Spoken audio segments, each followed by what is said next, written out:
Welcome to New Strength. I'm Christina Cook Lee. New Strength is a daily devotional offering hope and encouragement to people who are trying to get and stay free from depression and or dependency. I would encourage you to read along with me. If you're viewing directly on YouTube, check the description area below the screen for instructions on how you can. Thanks for joining me. Our topic is love.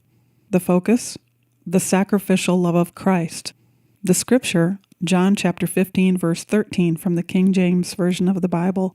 Greater love hath no man than this, than a man lay down his life for his friends. I wonder what Jesus' life was really like when he was on earth. We have such a brief account of the 33 years he lived here. Wouldn't it be great if we had more knowledge of his inner thoughts as a human?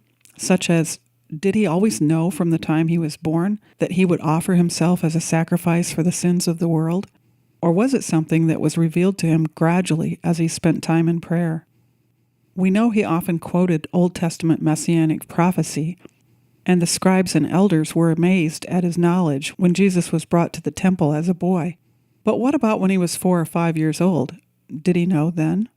When Jesus was a little guy, did he have the mind of a child, or was he born as a human with a supernatural mind? We know Jesus felt emotional pain as a human and was touched by the needs of people who suffered with all kinds of handicaps. He came to seek and save the lost, to the extent that he was not willing that any should perish. But I think we assume a lot about his life and what it was like for Jesus to be here. Jesus spent a lot of time in prayer and frequently went off alone to do so. I wonder what his conversations with his Father were like. What kind of things did they discuss during those times of communion? We're told in Scripture that Jesus was a man of sorrows and acquainted with grief. Part of his sorrow and grief might have been from the first-hand observation of the human condition. Jesus knew we were lost before he came, but seeing it from a human perspective had to profoundly affect his consciousness of our need. I think another reason for his sorrow and grief might have been because Jesus missed his other life in heaven. He was here to fulfill a purpose and plan, but it had to be hard for Jesus to become flesh and live as a human.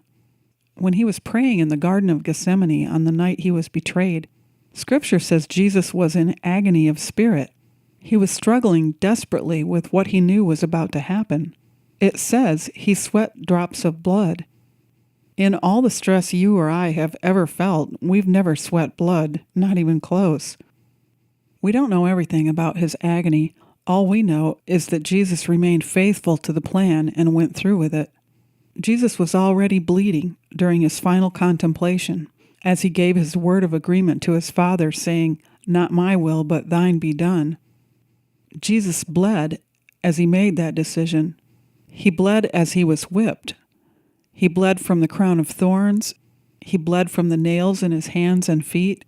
Blood and water flowed when the spear was thrust in his side after Jesus died but was still on the cross.